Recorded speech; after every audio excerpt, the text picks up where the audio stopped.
होगा? बोलिए जी, न्यूमेरिकल दिए थे शायद ना, न्यूमेरिकल दिया गया था हम लोग को ना। चलिए न्यूमेरिकल बना लिया आप लोग? अगर बना लिया अच्छी बात, नहीं बनाए तो चलिए भैया, है गम नहीं। जो बना लिया अच्छी बात, नहीं बनाया तो चलिए वो सवाल बना के दिखाते हैं और फिर आप लोगों को एक दो सवाल बनवा के चेक किया जाएगा और तब फिर आगे का टॉपिक पढ़ेंगे जिसका नाम क्या है? आयाम, है ना। खैर पहले इसका न्यूमेरिकल बना लेते हैं, फिर हम लोग आयाम में एंट्री मारेंगे क्योंकि न्यूमेरिकल प्रैक्टिस करना जरूरी है, बिकॉज एग्जाम में इससे सवाल आता है। ठीक है, एग्जाम में इससे सवाल आता है। लेकिन हाँ एक बात और बोल दें, एग्जाम में सवाल तो आएगा तो दूर की बात है, लेकिन आप लोग जो है ना केमिस्ट्री में ये यूनिट नंबर 2 जो भी पढ़ रहे स्ट्रक्चर ऑफ एटम, इसको पूरा जबरदस्त पढ़िए। इसका फायदा आपको पता चलेगा फिजिक्स में। सेकेंड ईयर में फिजिक्स में ये टोटल सेम टू सेम आएगा। ठीक है, हाँ सेकेंड ईयर में सुनिए, सेकेंड ईयर में फिजिक्स में यूनिट नंबर 8, सेकेंड ईयर में जब आप जाओगे उसमें फिजिक्स में यूनिट नंबर 8 में वो यूनिट मिलेगा जिसका नाम है एटम एंड न्यूक्लियस। ठीक है, वो यूनिट जब आपको फिजिक्स का मास्टर पढ़ाएंगे तो सब यही सब पूछेगा आप लोग, टोटल यही सब पूछेगा, टोटल चीज कम आएगा। एक्चुअल में जितना बोर्ड कैलकुलेशन पढ़ा है ना ये लेवल में ये नहीं है, एक 12 क्लास में है सबका, वो भी फिजिक्स में है, वो हम आपको पढ़ा देंगे। ठीक है ना, आपको पढ़ा दिया है जो फिजिक्स में आपको बहुत काम देगा। इसलिए बोलेंगे कि यूनिट नंबर 2 जो आपको पढ़ाया गया है उस पर थोड़ा विशेष ध्यान दीजिए क्योंकि ये केमिस्ट्री के साथ साथ आपको फिजिक्स में भी काम देता है। तो चलिए भैया ध्यान दीजिए, तो चलिए हम लोग न्यूमेरिकल जो दिए थे, चलिए उस न्यूमेरिकल को बनाते हैं, गलत नहीं करिए। तो चलिए भैया जो न्यूमेरिकल दिए थे पहले वो न्यूमेरिकल को बना के दिखा देते हैं और उसके बाद आप लोगों से एक दो सवाल और बनवाएंगे, तब हम लोग नए टॉपिक में एंट्री मारेंगे, है ना। ध्यान दीजिए, तो चलिए भैया सवाल क्या था बोलिए? तो पहला न्यूमेरिकल क्या दिए थे बोलिए? तो एक प्रकाश की आवृत्ति, एक प्रकाश की आवृत्ति, frequency of A light is, एक प्रकाश की आवृत्ति कितना दिए थे? 3 × 10⁻14 हर्ट्ज। सुनिए पिछले क्लास में जो आपको न्यूमेरिकल दिया गया था वो सवाल क्या था? तो वो सवाल क्या था सुनिए, वो सवाल बनाने से पहले हम एक बात और बोलना चाहेंगे क्या, कि जो स्टूडेंट क्लास को अब्सेंट किया है, जो स्टूडेंट क्लास को अब्सेंट किया है, खाली वो इतना याद रख ले, इतना याद रख ले, इतना याद रख ले कि न्यू का मतलब आवृत्ति होता है, यानी कि आवृत्ति का सिंबल होता है, आवृत्ति का सिंबल होता है न्यू, तरंगदैर्घ्य का सिंबल होता है, तरंगदैर्घ्य का सिंबल होता है लैम्डा, और तरंग संख्या का सिंबल होता है, तरंग संख्या का सिंबल होता है न्यू बार।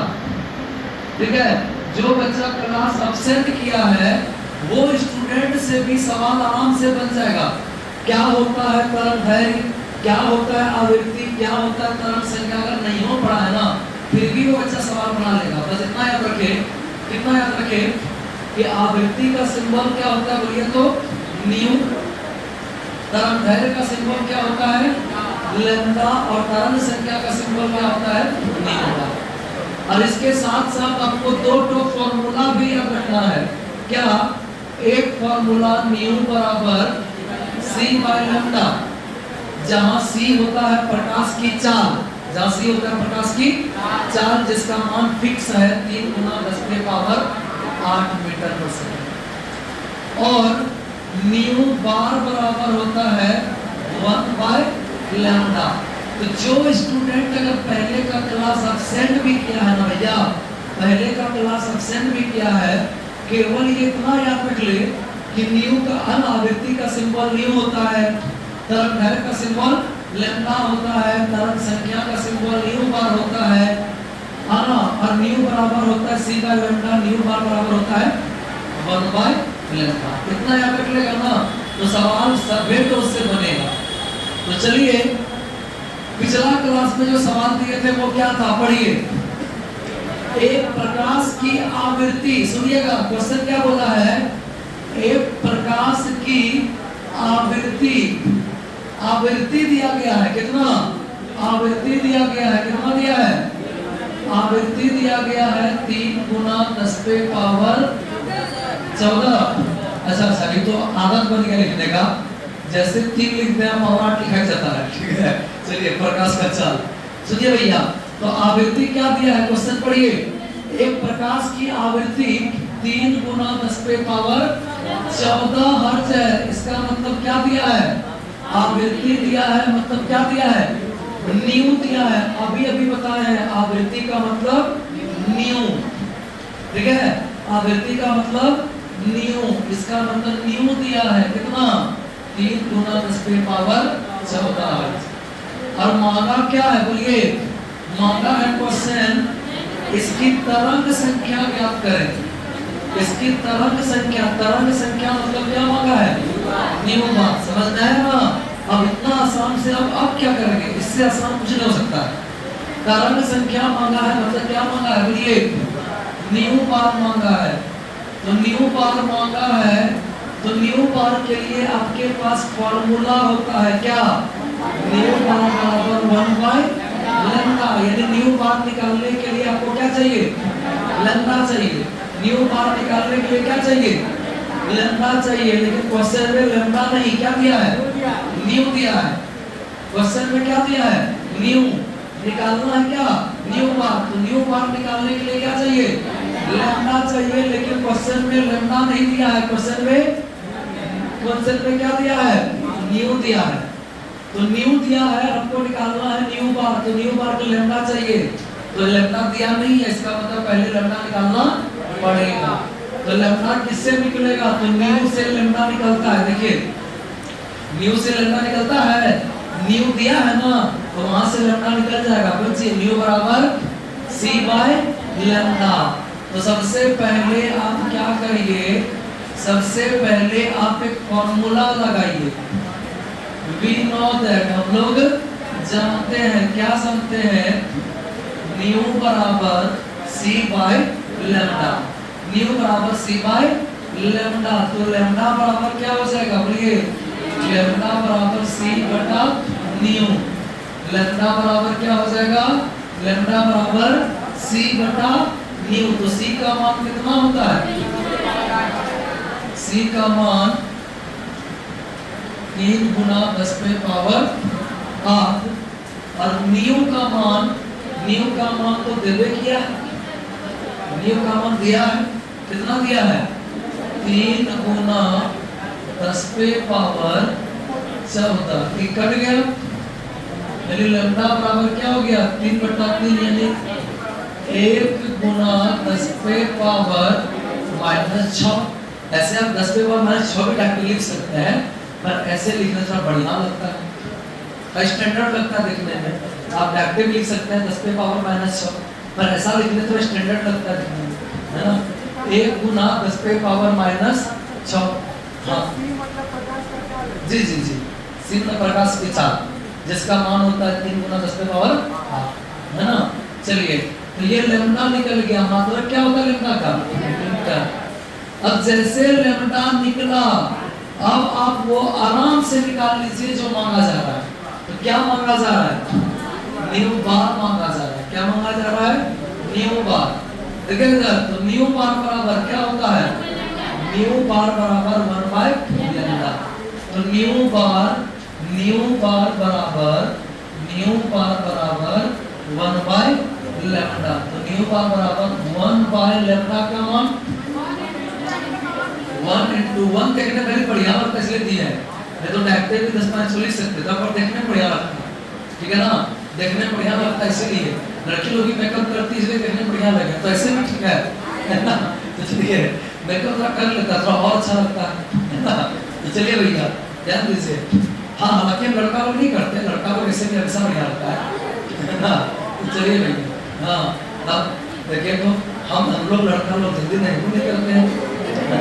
चलिए, तो क्या हो जाएगा, बोलिए, तो 1 गुना 10 पे पावर -6 ऊपर जाएगा तो +6 बन जाएगा, यानी कि न्यू बार बराबर ये +6 बन जाएगा। तो 1 गुना 10 पे पावर 6, 1 गुना 10 पे पावर 6। अगर कोई डायरेक्टर भी 10 पे पावर 6 लिखा कोई दिक्कत नहीं है, पर हम ऐसा क्यों लिखें तो देखने में अच्छा लगता है, इसके लिए। हाँ, मतलब क्या हो जाएगा, प्रति मीटर। जो बनाया है अच्छी बात, नहीं बनाया 40। चलिए, जो बनाया है जल्दी, जो बनाया है बढ़िया बात, नहीं बनाया है तो जल्दी से छापिए। और अब 1-2 सवाल दे रहे हैं, बना दिखाइए। चलिए छापिए, 1-2 सवाल दे रहे हैं, बना दिखाइएगा। तो अगला पार्ट में आएंगे तरंग संख्या, सॉरी क्या बोलते हैं, आयाम। अगला पार्ट में आएंगे आयाम। बेटा इतना करिए जल्दी। अब बनेगा सवाल किस का बंदो। हाँ,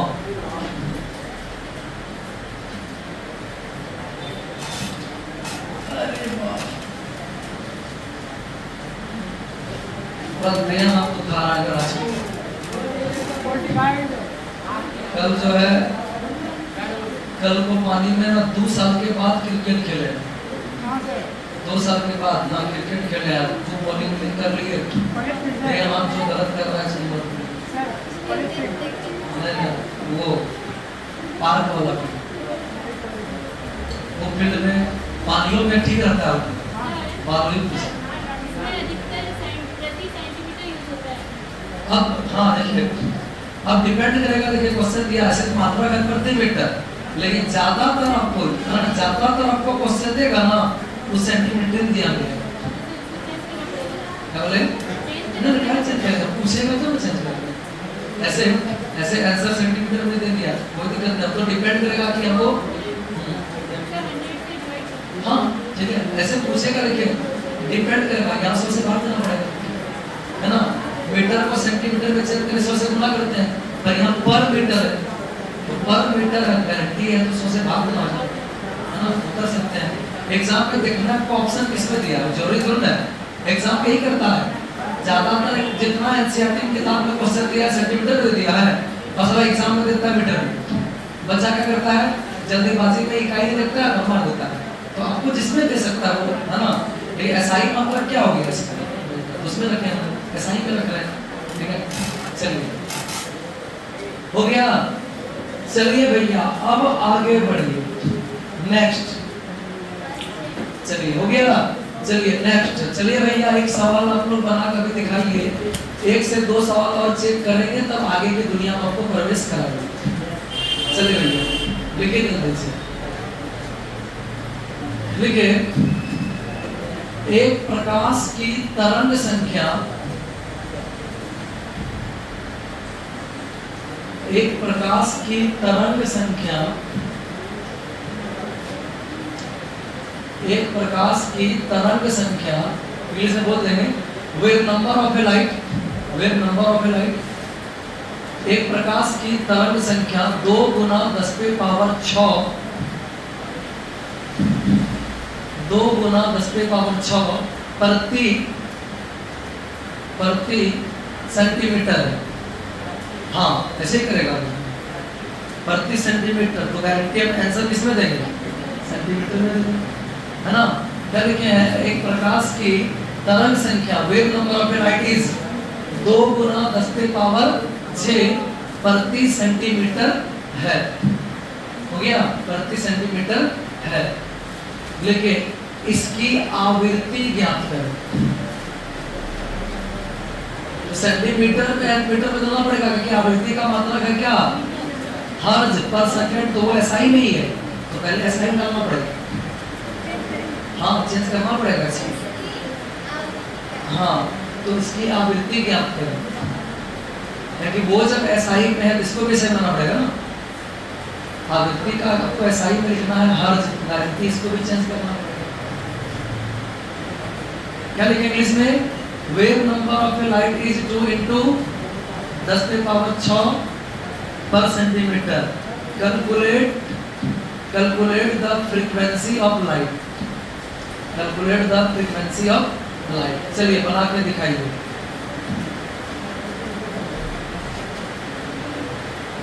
मारिए हेडिंग, अगला हेडिंग मारिएगा आयाम।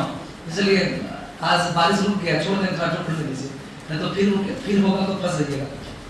चलिए अगला हेडिंग मारिएगा, जल्दी से हेडिंग मारिए। अगला नंबर कौन सी भैया? अगला नंबर है आयाम।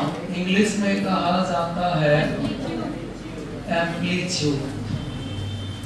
चलिए 5 मिनट का चीजें समझ लीजिए, फिर है ना, फिर छोड़ देंगे, बारिश रुक गया। अगला हेडिंग मारिएगा आयाम। इंग्लिश में क्या बोलते हैं? एम्पलीट्यूड। तो किसको बोला जाता है भैया? आयाम समझिएगा, बड़ा मस्त सा आसान सा चीज है। किसको बोलते हैं आयाम समझिए। आप इसको तो पहचान रहे हैं, ये विद्युत चुंबकीय तरंग को रिप्रेजेंट करने का तरीका हो गया। ये विद्युत चुंबकीय तरंग को रिप्रेजेंट करने का तरीका हो गया एक तरंग को, जिसमें से आपको पता है कि ये जो तरंग है इसमें ऊपर वाला पार्ट कहलाता है कौन सी? स्ट्रिंग। ऊपर वाला पार्ट क्या कहलाता है? स्ट्रिंग। और नीचे, चालू और फिर से, है ना, नीचे वाला पार्ट कहलाता है कौन सी? गर्त। ऊपर वाला पार्ट कहलाता है स्ट्रिंग और नीचे वाला पार्ट कहलाता है गर्त। ये स्ट्रिंग और ये कौन सी हो गया? गर्त। सुनिएगा, तो ये स्ट्रिंग का महत्तम ऊंचाई कौन का हुआ? यहाँ यहाँ यहाँ यहाँ किस जगह पे हुआ? इसमें ये पॉइंट पे ये वाला जो हुआ, ये स्ट्रिंग का क्या हो गया? महत्तम ऊंचाई। और ये वाला जो पॉइंट हुआ, ये वाला जो पॉइंट हुआ, ये गर्त की क्या हो गया? महत्तम। गर्त का महत्तम ऊंचाई, गर्त का महत्तम गहराई। गर्त की महत्तम क्या हो गया? ये हुआ स्ट्रिंग का महत्तम ऊंचाई और ये हुआ गर्त की महत्तम कौन सी? गहराई। तो स्ट्रिंग की महत्तम ऊंचाई या गर्त की महत्तम गहराई को ही कहा जाता है। समझ आया बात? अगर एक तरंग गया ऐसा तो भैया ऐसा अगर गया तो भैया यहाँ कुछ ऊंचाई होगा, यहाँ कुछ ऊंचाई होगा, यहाँ कुछ ऊंचाई होगा।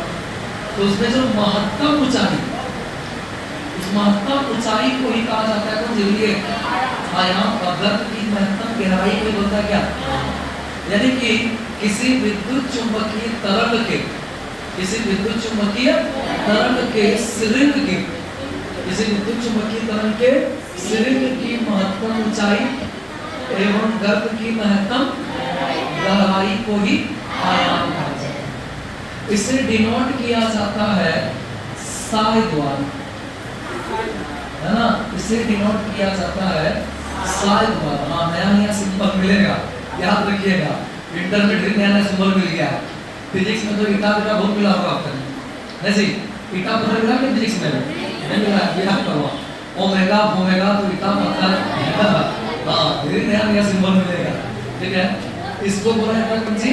साई। हाँ, पहला बार बच्चा समझेगा त्रिशूल कर दिया, है ना। इसको बोला जाता है कौन सी? साई, है ना। साई नहीं बोल रहे हैं, ठीक है। क्या बोला जाता है? क्या बोला जाता है? साई, ठीक है। तो चलिए भैया फटाफट लिखिएगा, फटाफट लिखिएगा कि क्या होता है, क्या होता है आयाम। तो लिखिए परिभाषा, लिखिए किसी विद्युत चुंबकीय तरंग के, किसी विद्युत चुंबकीय तरंग के, किसी विद्युत चुंबकीय तरंग के, किसी विद्युत चुंबकीय तरंग के स्ट्रिंग की महत्तम ऊंचाई, स्ट्रिंग की महत्तम ऊंचाई, किसी विद्युत चुंबकीय तरंग के स्ट्रिंग की महत्तम ऊंचाई एवं गर्त की महत्तम गहराई, क्योंकि किसी विद्युत चुंबकीय तरंग के स्ट्रिंग की महत्तम ऊंचाई एवं गर्त की महत्तम गहराई, गर्त की महत्तम गहराई को, गर्त की महत्तम गहराई को आयाम कहा जाता है। आयाम कहा जाता है, आयाम कहा जाता है। करके किसी विद्युत चुंबकीय तरंग के स्ट्रिंग की महत्तम ऊंचाई एवं गर्त की महत्तम गहराई को आयाम कहा जाता है। इसे इसे इसे साय द्वारा इसलिए बोलते हैं हमको फीलिंग आता है साय गाँव में कर जाता है ऐसे बोलता है, लेकिन थोड़ा समय रख दो। हाँ हम लोग का भाषा में, हाँ हम लोग जिस एरिया शायद महागामा साइड वाला भाषा यही बोलता है, सुनते होंगे कि हम लोग वही एरिया के है ना। मेरा घर हम लोग यहाँ के नहीं, हम लोग की भाषा नहीं पूछते होंगे, हम लोग बिहार के, हम सनौला के, सनौला हम लोग का महागामा से नजदीक पड़ता है, ठीक है। तो वो एरिया में हम लोग का भाषा में साई बोला जाता है दूल्हा को, ठीक है।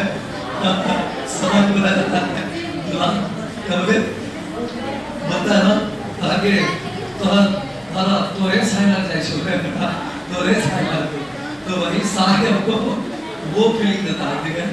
हम लोग का भाषा में साई मतलब दूल्हा होता है, ठीक है। आप लोग भी, हम लोग के एरिया में वो भाषा, आप लोग भी वही एरिया से ना। हाँ महागामा साइड हम लोग का जो ना महागामा हनवारा सरौला वो हम लोग का एरिया है, ठीक है। हमारा घर इधर नहीं, हम लोग बाद में आकर बनाए, हम एक्चुअल में हम बिहार के हैं, हम लोग बाद में यहाँ घर बनाए हैं, ठीक है। हम बिहार के सरौला में, घोगा नाम सुने घोगा, हाँ वही मेरा घर है सरौला, मतलब वही क्या सरौला है, तो बहुत तो नहीं जानता घोगा नाम। झारखंड में देखिए भैया यहाँ मेरा नाना घर था, यही पर है ना। वहाँ का जो बिहार में हम लोग का घर है, वहाँ पर बहुत क्राइम होता था, है ना। ताड़ा नाम सुने, हम लोग का पड़ोसी था, बहुत वहाँ दिन दहाड़े अपनी गला कर देता था, बहुत पहले समय में बहुत डेंजर था, ठीक है। बहुत डेंजर था, बहुत ज्यादा आतंकवादी वाला, है ना। आतंकवादी नहीं बोलेंगे, बदमाश वाला इलाका था, है ना, बदमाश वाला इलाका था। इवन आपको बताते हैं हम लोग का खुद घर पे गोली बंदूक वाला बिजनेस चलता था, ठीक है। तो उस माहौल में रहते तो पढ़ नहीं पाते, ठीक है। उस माहौल में रहते तो पढ़ नहीं पाते, यहाँ तक कि आज तक हमारे भैया ये सब उम्र का हमारे गाँव का एक बार भी नहीं पढ़ा। हाँ अब पढ़ रहा है, अब माहौल बदल गया है, पढ़ रहा है, लेकिन उस समय जो है, उस समय का लोग हमारा गाँव में एक बार नहीं पढ़ा, सब वही सब कर रहा है, गोली बंदूक बिजनेस वही सब, ठीक है। तो हम लोग भी, अगर मेरे पापा अगर सही समय पे नहीं आते तो आज हम भी कट्टा लेके घूम रहे होते, ठीक है ना।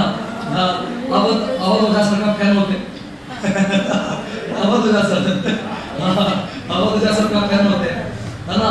राजा बनना राजा देखिए उसके फैन होते। लेकिन वहाँ से मेरे पापा जो है, मेरा नाना घर यहाँ पर था, मेरा साथी यही हुआ था, नाना घर जो है ना था, देखा कि वहाँ का माहौल यहाँ से वहाँ का माहौल की तुलना में यहाँ का माहौल बहुत अच्छा है, पढ़ाई वाला माहौल है, ठीक है। तो उठा करके, है ना, अपना जो है बोरिया बिस्तर समेट के नाना घर ही आ गए थे। नाना को रहने के लिए घर दिए थे, फिर बाद में, है ना, 5-10 साल रहे, फिर कमा के जब, है ना, पैसा हुआ तो जमीन जगह लेकर के घर बनाए, है ना। इसलिए हम लोग बचपन से वहाँ चले गए, न तो रियल में छोरा गंगा किनारे वाला है, कजिया किनारे के गलती से बस गया है। हाँ देखिए, ठीक है, ये छोरा गंगा किनारे वाला कजिया किनारे बस गया, ठीक है। सुनिए बाबू साहब, ठीक है। तो ये पढ़ने के लिए ही हुआ है ऐसा, है ना, नहीं तो नहीं होता। हालांकि हमारा बचपन यहाँ नहीं बीता, उसके बावजूद, है ना, उसके बावजूद बाद में ऐसा टेंशन हुआ कि हम लोग, हाँ हमारे घर का सब आदमी ही रहा है, लेकिन हम बचपन से लेकर जो है ना रहे फुआ घर में, हम फुआ घर में रख पड़े। हमारा फुआ घर पटना में था, वही रखे तो हमको पढ़ाया गया था, ठीक है। वहीं पर रख के पढ़े थे, पटना में बचपन से रहे, तो इसलिए थोड़ा सा बोलने में फॉरवर्ड हो गए थे, है ना, और बेस बड़ा तगड़ा हो गया था, ठीक है। बचपन मेरा उधर बीत गया, फुआ घर में रख पड़े थे पटना में, ठीक है, क्योंकि उसके घर में कोई बुजुर्ग नहीं था, कोई बुजुर्ग रहता तो क्या। चलिए, तो ये हुआ। हाँ क्या लिखे हैं, अनुखर्य ना, क्या लिखे हैं, इसे साय ब्रैकेट में लिख लीजिए, साय, ठीक है, इसे साय द्वारा सूचित किया जाता है। इसका इकाई क्या हो जाएगा, मीटर होगा, ऊंचाई दूरी होता है, एवं इसकी इकाई मीटर होती है। अब फोटो बना लीजिए, इसे साय द्वारा सूचित किया जाता है, इसकी इकाई मीटर होती है। हालांकि ये कितना ऊंचाई है, इसको निकालने के लिए फॉर्मूला आपका इंटर में दिया हुआ है, सिर्फ फॉर्मूले दिया हुआ है, वो कहाँ से है कैसे है नहीं दिया हुआ है, और वो दिया हुआ है कहाँ, इस यूनिट का सबसे आखिरी क्लास में। आप एनसीईआरटी पढ़ करिएगा, सबसे लास्ट में ये टॉपिक नजर आएगा, साय वाला को फॉर्मूला नजर आएगा। हो सकता है आप काट भी दिया हो सिलेबस से, लेकिन नोट्स में नजर आएगा हमारा लास्ट में, है ना, एनसीईआरटी में लास्ट में नजर आएगा इसको साई को निकालने के लिए फॉर्मूला। और वो फॉर्मूला को देने वाला आदमी था श्रोडिंगर। क्या नाम था? श्रोडिंगर, है ना। इसके लिए लास्ट में आएगा श्रोडिंगर वेव इक्वेशन, लास्ट में आएगा formula Schrodinger wave equation. Formula से ये साई का मान निकालने के लिए आएगा। हालांकि इंटर में इसका सिर्फ फॉर्मूला दिया गया है, उसका न्यूमेरिकल उसका रूप दिया गया नहीं है, लेकिन हम लोग हमेशा पढ़ाया करते हैं, तो लेकिन वो लास्ट। चलिए, तो ये आयाम हो गया। चलिए, अब हम लोग पानी छूटेगा,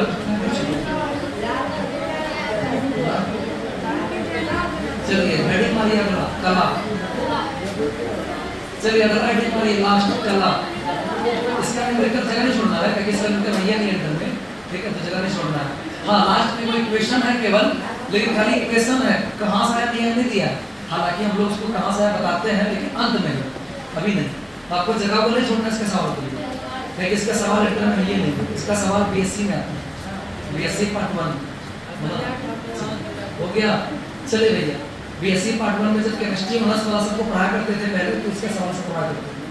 चलिए, तो चलिए भैया, अब जल्दी से लिखिएगा अंतिम टॉपिक, लास्ट लिखिएगा कला। इंग्लिश में क्या बोलते हैं? फेज। तो किसको बोलते हैं कला? भैया सुनिएगा, आप लोग आंसर अपने आप दे दीजिएगा। बोले कैसे? बोले कैसे, बताते हैं कैसे। आपके सामने जो है कला का फोटो निकाल के रखते हैं, काला नहीं बोल रहे हैं, है ना। चलिए, आपके सामने जो है, ठीक है, कला का जो है, कला का यानी कि इंग्लिश में क्या बोलते हैं? फेज। उसका फोटो निकाल के रखते हैं।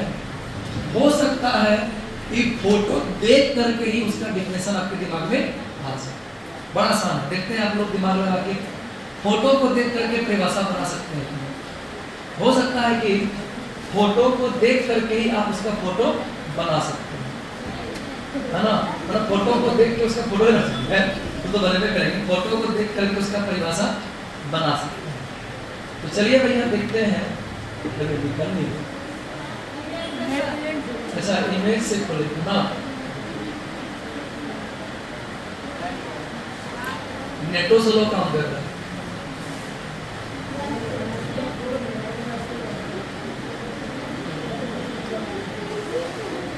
नेट भी स्लो काम कर रहा है, वो एक बार और सर्च करा दे।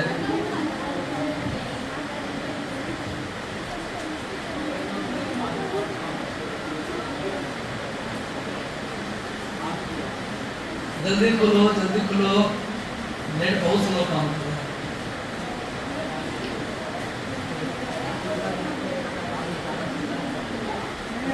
कनेक्ट किसका हुआ है? कनेक्ट किसका पहले बोलिए तो। नेट बहुत स्लो काम कर रहा है। चलिए, ऐसे तो भैया पता है, तुरंत पूछ जाइएगा।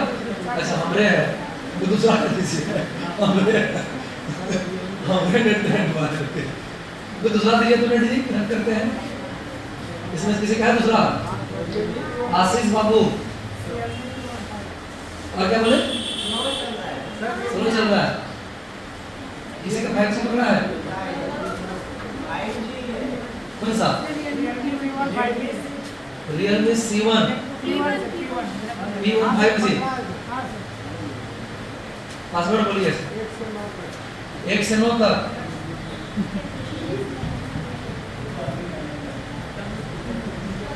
और करंट नहीं करिएगा। हाँ, 5G पकड़ा हुआ है नहीं, है ना।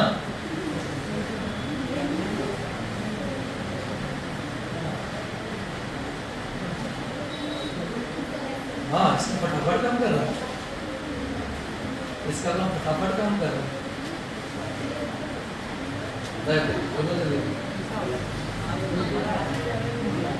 हाँ चलिए भैया, ये रहा आपका, सुनिए बोर्ड पे ध्यान दीजिए।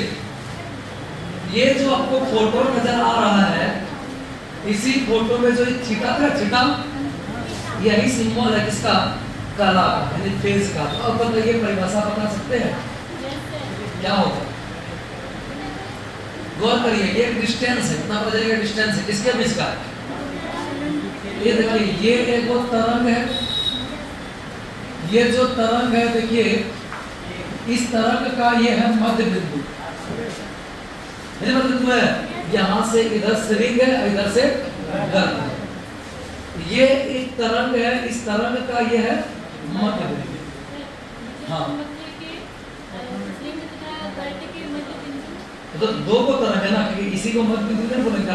देखिए एक ये को तरंग हुआ, गौर करिए। हाँ, दो क्रमागत तरंग हुआ, ये एक को तरंग हुआ, इस तरंग का ये मध्य बिंदु हो गया।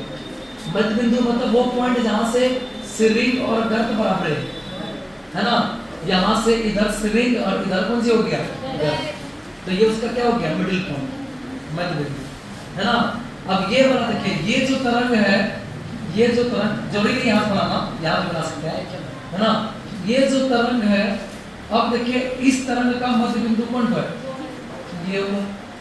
तो देखिए ये वाला तरंग का मध्य बिंदु, ये तरंग का मध्य बिंदु इठो हुआ, और ये वाला तरंग का मध्य बिंदु इठो हुआ, तो उसके बीच का जो डिस्टेंस है ना, उसी को कहा गया है क्या,